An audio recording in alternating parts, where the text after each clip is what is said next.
Farage, former UK Independence Party leader. He's usually talking to us about Brexit. This morning, he's bringing us Megxit. So is it really, it appears it's easier to leave the royal family than it is to leave the European Union. What do you make of the Queen's stance here? Well, there are many commentators this morning suggesting if only the Queen had been in charge of the Brexit negotiations, we'd have sorted this out years ago. It's really interesting. So this time last week, we were dealing with a statement that had come from Harry and Meghan, basically saying they would spend half their time on the West Coast, partly in Canada, partly in the USA, and half their time in the UK.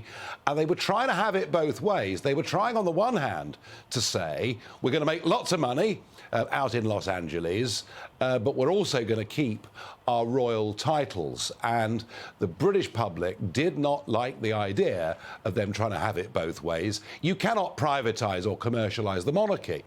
And the Queen has been, I mean, she may be 93 years old, but she's been absolutely decisive. And she said to them, look, if you want to go, you go, but you are no longer going to call yourself His and Her Royal Highness. And for Harry, this raises big questions, because not only is he leaving behind his family to go and live pretty much permanently on the West Coast, but he's also leaving his second family.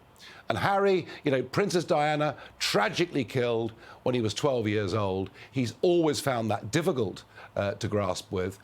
And he then joined the army. He spent 10 years in the army. He did 2 active tours of Afghanistan. He now holds some very prestigious military titles, including Lieutenant General of the Royal Marines. And Harry's leaving 2 families behind. And I do worry for his future, I must say.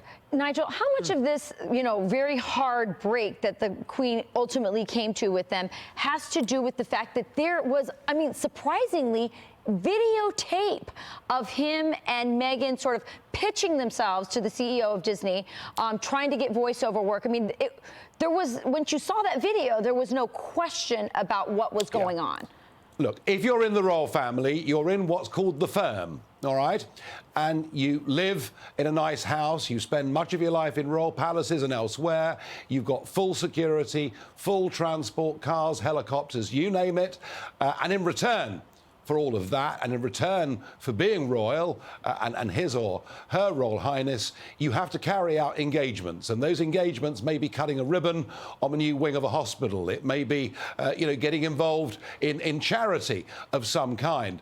You cannot live that life and tout yourself for voiceovers for Disney.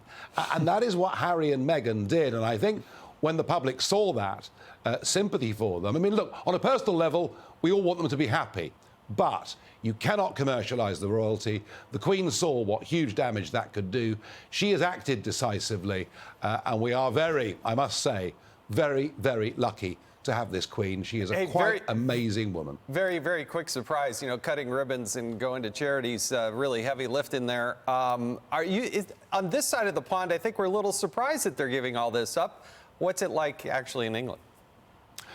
It's not the first time, is it? Because, of course, King Edward VIII in 1936 gave it all up, abdicated as monarch because there was a woman he wanted to marry.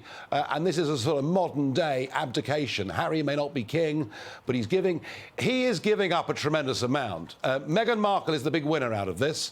She is now 100 times more famous than she was after she'd done the TV drama Suits. Thank you. And she can now go off and make a lot of money. It's Harry that I worry about. All right. Well, it's Great definitely point. a love story.